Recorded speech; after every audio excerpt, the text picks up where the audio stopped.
here in the session, it is very interesting. That is the, so far we have seen that is the what are the benchmarking practices of these talent management acquisition, and how we are going to identify those talent. Once you have identified those talent, once you have planned and recruited, on basis of that how you are leading them. So, nurturing the leaders of tomorrow, that becomes a very interesting topic. Now, here in these sessions we will be talking about that is how to nurture the leaders of tomorrow, that is the young employees which you have recruited. Then in this talent acquisition, how we are making ensure that is they are the suitable for the future requirement. How do you identify your critical talent and why is it important is there. The 10 countries are nurturing the leaders of tomorrow. This is the research output which I will be like to share with you. That is the chief executive officers are increasingly responsible for. This is also a this concept is to be noted, that is the it is important, that is we are going to give this responsibility at the top level. If you are not able to give this responsibility at the top level, then middle level and front line managers, they will not be able to apply this. So, that commitment for nurturing the leaders of tomorrow, that is becoming compulsory for the CEOs. If CEOs are involved, then the heads of the human resource department, the HR department, because they are reporting to the CEOs normally, and therefore, when the CEO says to the HR department that I want this type of these practices, then they play an important role, the head of the HR, that they play an important role. Now, you may ask me that is, sir, is it always necessary to go from the top to bottom, or we can go from the bottom to top? My answer is both are possible, depends on the organization culture. If your CEO is visionary, he himself will like to introduce the talent management practices. But if your HR is very active and the CEO is busy with his other roles, right, then he can also suggest. But this is possible only when the organization is ready to create that culture of the bottom up culture, feedback system, working on that, taking the consultation from the juniors, understanding what they are saying, and then designing and development of those practices. That is called, there is the bottom up approach is there. So, HR head also can suggest to CEO and get implemented, or CEO himself can get implemented to the organization, and there is nothing wrong in that also, top bottom also is there. But normally whenever we see that is the you are involving your stakeholders, those who are at the junior level, then definitely you will be having the more realistic and practical solution to the problems. Then the HR head can play a supporting role in executing talent strategy. Whatever the talent strategies of the organization is there, and that will be getting the supporting role for this particular the talent acquisition and management practices are there. CEOs spend a large amount of their time, often more than 20% on talent management. Last time I have talked about that 54% CEOs spent. But how much they spent? They spent often more than 20%, and therefore, you can classify two types of CEOs. One, those who are busy with their strategic issues, one who is specially focused on the HR issues also, that is the building that organization culture, and that is about the talent management is there. However, this effort is not typically guided by a formal talent strategy. As I mentioned, it will vary from the organization to organization, it will vary from leadership to leadership. So, nurturing a talent, it is a question of willingness of leadership. If there is no willingness of leadership, there will be no nurturing of the talent is there. Linked to the company's overarching goals are embedded in the business planning process itself. It is a good idea. Now when we talk about the holistic approach, So, your different strategies are there, your finance strategies, marketing strategies, HR strategies, IT strategies, operational strategies and so on.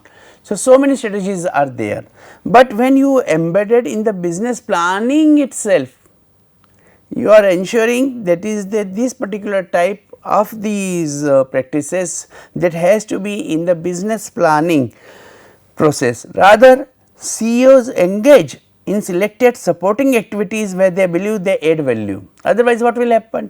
Then otherwise CEOs will be busy in adding the values of such a functional area where they feel they are more suitable. Rather than focusing on the employees, they will be going for more towards the business strategies without focusing on the employee strategies are there. Talent management has become more important because of a growing recognition that it helps to drive corporate performance.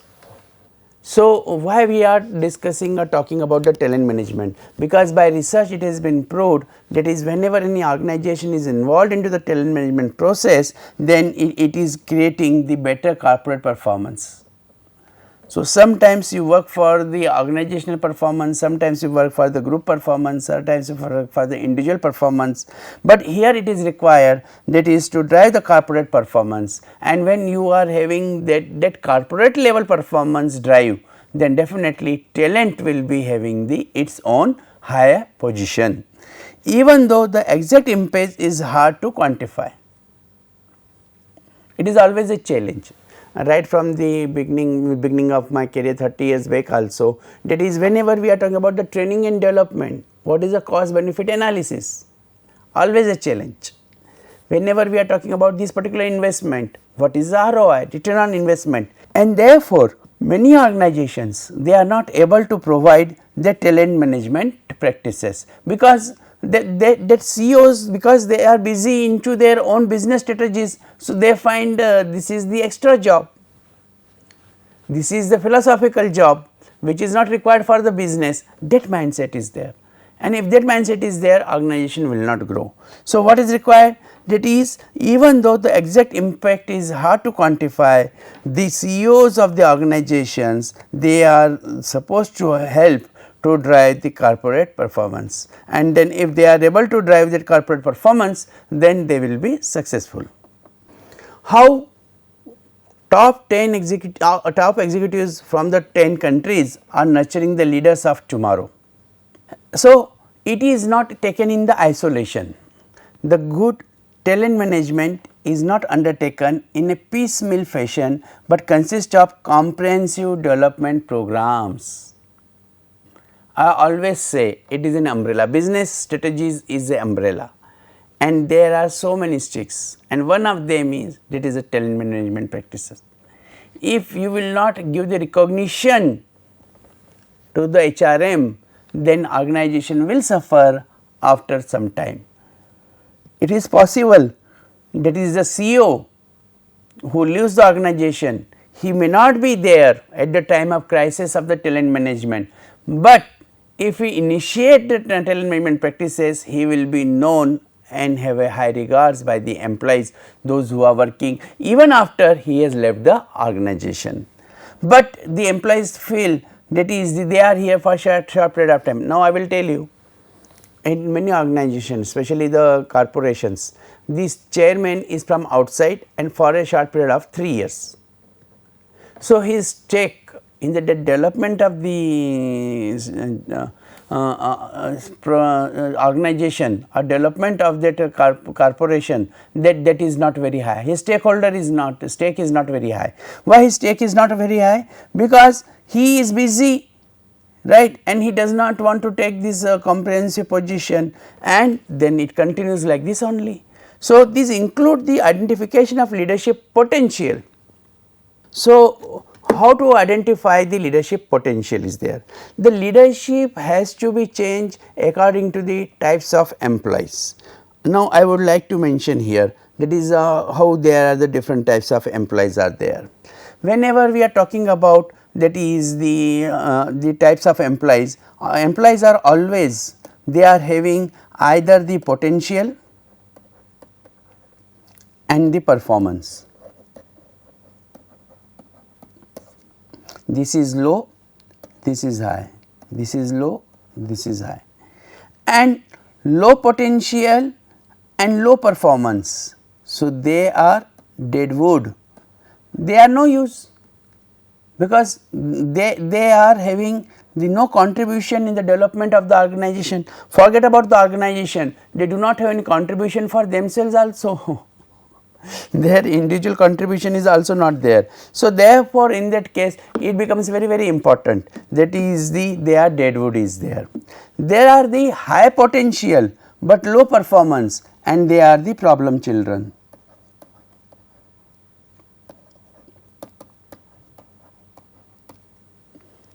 And these problem children, because they are high potential, this leadership style, right, that has to be changed. So, here the identification of the leadership potential, right, it is becoming a very important, that is the how you are using that leadership potential.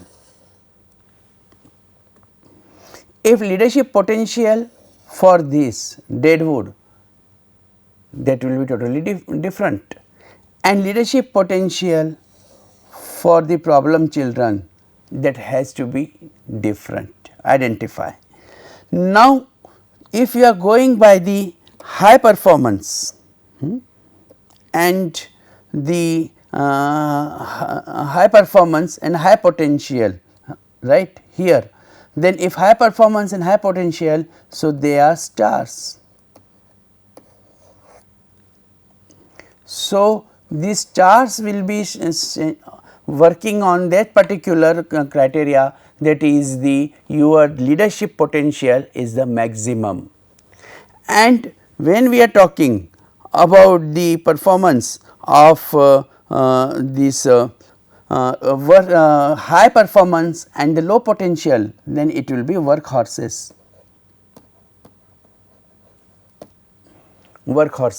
And if they are the workhorses, then this leadership potential again that will be different.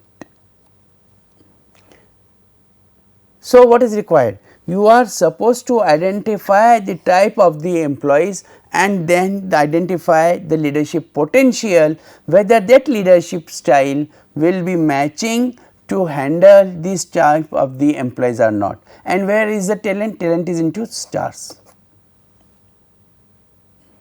And does a leader has identification of leadership potential? Does leader has that potential to perform with these stars or not? And therefore, in that case it will be becoming a very important, that is the how these organizations are having nurturing for the leaders for tomorrow are able to identify. If they are able to identify the potential, then they are successful. Now, here we will talk about that performance evaluations. So, in the performance evaluation, it is becoming that you are finding whether the person will be able to perform or he will not be able to perform, and accordingly you will be targeting the development activities. This is our crux, this is our output. That is, when we identify the leadership potential, when we make the performance evaluations, then we will be able to target the development activities and the job experiences there, right. So, when you are targeting those development activities, experience will be accordingly. So, this process will start from the leadership potential, performance evaluation, target the your talented employees, and then the job experience, that all these type of the activities are the practice by the 10 countries for the nurturing the talent. Many CEOs, mentors, executives in their organizations an additional and important part of the program. So, but again I will say they are practicing this, and on the documents it is mentioned, that is the CEOs is mentoring these talented employees, but practically I have seen, at least in India, in many organizations, that is CEO does not practically able to do that, because he is busy and occupied with so many high challenges that he for the business strategies and business survival, that is he gets a very short time for the talent management practices. They regard the development of the next generation of leaders as one of the best ways of leaving a strong legacy. So, there are some organizations according to this study, the study source is the CEO's role in talent management, how top executives from 10 countries are nurturing the leaders of tomorrow, a paper by the Economist Intelligence Unit in cooperation with development of the Dimension International. So, therefore, they say that yes, they are involved and they regard the development of the next generation of leaders, yes, they have time for that, and the best ways of the leaving a strong legacy is there, that practice they adopt. Now, here a very interesting slide, that is a percentage of executives agreeing with the statement, you know, which statement? We recruit highly talented people and percentage is the 23% only. Can you guess why? Why the percentage is so less? Though it is the highest, but it is still it is a less percentage, and the reason is this, that is the compensation policies, the job profiles, job description, that does not attract the employees. We identify high and low performance, right. So, therefore, in that case it is the 16% is there. So, if you remember in this slide I have mentioned about performance evaluation, this is the performance evaluation. If you are having the performance evaluation, and in the performance evaluation you will find here that is they are very few, 16% only, that they are ready to make the high and low performers. We retain the top talent, right. That retention is really a tough job, as already I have mentioned in the beginning itself, that is the how to retain the talent, it is a very tough task is there. Assign best to the fast track jobs, right, and therefore, naturally what talent will be required, requiring more and more work. They will like to go, that is yes, I want to capture this also, I want to capture this also, I want to do all the jobs, I want to do all the responsibilities, and therefore, in that case that is the that is a 10% is there, that is retain the top talent and assign best to the fast track jobs are there. The 7%, we hold line managers accountable for people quality, which is very poor as compared to the recruit the highly talented people are concerned, and therefore, in that case that is they are having the all time managers accountable for the people quality. We develop talent effectively, that confidence is very low, right, because you see again what is the reason? Reason is they are busy with their these business strategies, business planning, business assignments so much. So, therefore, they are not able to control this particular part, that is the line managers accountable for the people quality, or we develop the talent effectively, right. So, that is the now this point, we hold line managers accountable for people quality is 7. Who are the line managers? The production managers, and if their number is coming 7, that is the it shows that it is very less. So, production managers are also required to focus for the manages the accountable for the people, so that you can identify where are the gaps, then you can provide the resources and you can get the output, and that is about the 7% is there, 7. We remove the low performers quickly, 3, that is good, right. So, therefore, in that case what is important is this, that is the those who are low performers, you are not saying them the no, go, rather than you are trying to develop them.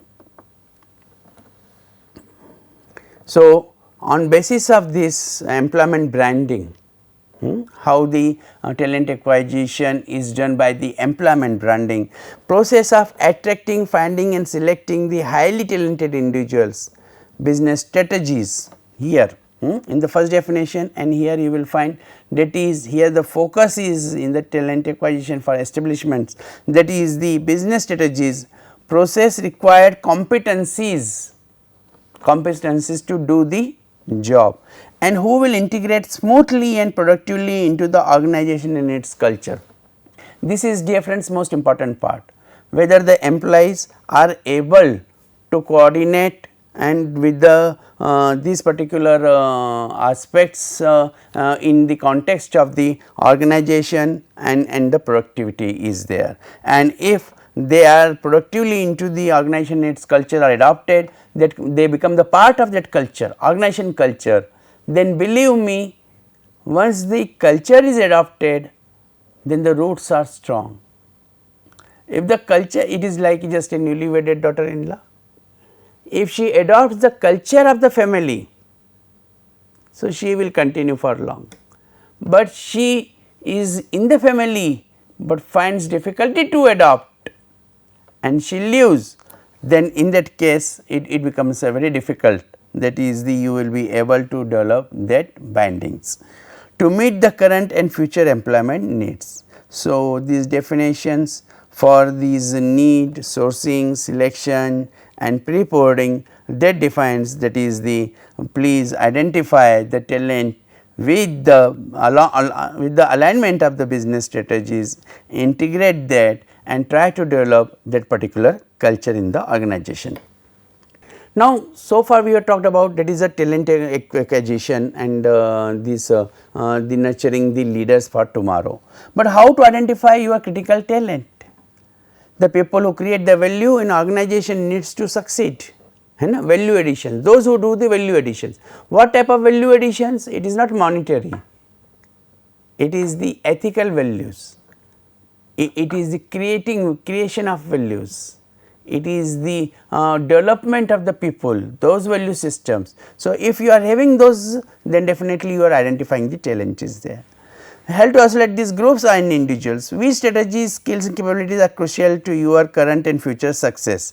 You can also do this exercise and you can write, that is the which strategies, skills and capabilities are crucial to your current and future success. So, the first is the current. Current will be require a different type of the skill sets and capabilities as compared to future, and therefore, in that case, that is the current and future skills and capabilities are required. What emerging workforce trends? That is a supply and demand of engineers. So, therefore, example is, that is a skilled employees. So, talented skilled employees are more required, semi skilled employees, unskilled employees, and accordingly that will define, that is the how do you identify, that will impact your ability to deliver values. So, if your emerging workforce trends are very clear, you will be able to create that particular style, so of the value creation to the organization, and that will be successful is there. So, here the questions arises, who supports your critical segments of talent within their network, right. So, who are supposed to support? The bosses are supposed to support, the peers are supposed to support, and the subordinates are supposed to support. So, those colleagues, subordinates, superiors, they all are working together and therefore, they support each other for their talented jobs are there. If they are supporting the people, then are these supporting people difficult to replace? Then they are talented employees. So, if these supporting people are difficult to replace because they were successful, and that is why they are finding difficulty to replace, otherwise you will not like to replace them. Why you will replace? You will replace to them only when you feel, that is they are not value, they are not creating any value, right, when this perception starts, and then the answer for the replacement comes. Within your critical workforce segments, those who are working for this particular problem or solutions to the problem, who possess the greatest and future potential. So, what type of the again you see 2-3 times in this session we have seen the current and future. So, talent should always focus on the current and future. However, it has to learn from the past, that is true. We are not ignoring the importances of the past, but the more focus and attention is given for the current and future, because future is very uncertain. and how it will work, it will be defined by the time only. So, here it becomes very important who possesses the greatest and future potential, that is the in the case of the future requirements within your critical workforce segment, it becomes very important, that is who possesses the greatest and the future potential is there. Why we should be concerned for this? Is the concern for this, Commonwealth must have the right people to fill the right needs at the right time, right. So, therefore, what is the talent? Talent is the right people. When you are having the right type of the people, fill the right needs, right needs of the organization, right, and that is true at the right time is there. I would like to take the example of the Konkan Railway, Delhi Metro Railway projects, and therefore you will find these projects which are known and has become successful because of the right people are there, talented people who are working and fill the right needs, whatever the needs are there. That is when they come to the organization, what they are supposed to perform, how they are supposed to perform at the right time is there, and if they are able to perform in the right time, then it is a wonderful job is there. So, finally, what we talk about the success? Success is effective acquisition sets the stage for the success of the agency and the employees are there. If you are able to create that particular success in the organization, that sets up for the agency of the employees, then definitely you are making a great achievement. But what cost you are paying? Second point, multiple sources identify the cost of a bed hire. If you are hiring the people and if they are not talented employees, then cost of a bed hire is 1.5 to 3 times per salary.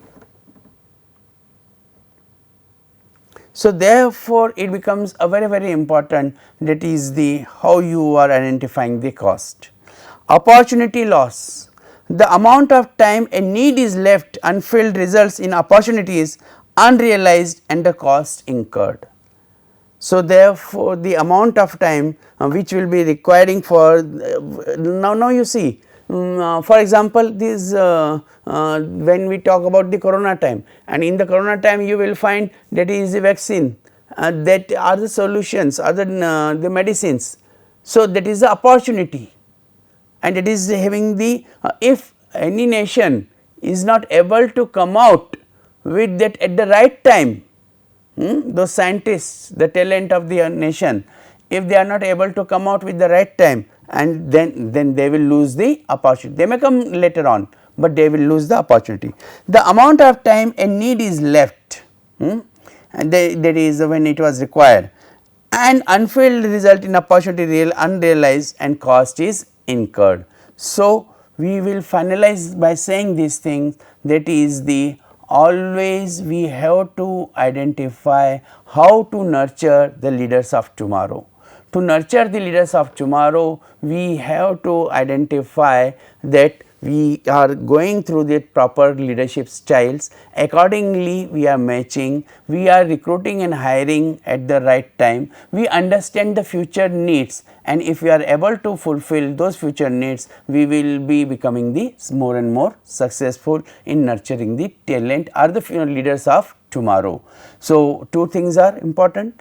One side you are nurturing your leaders, other side is you know for what, that is for the future, what is in the future and how to develop that. So, this is all about the nurturing the leaders of tomorrow. Thank you.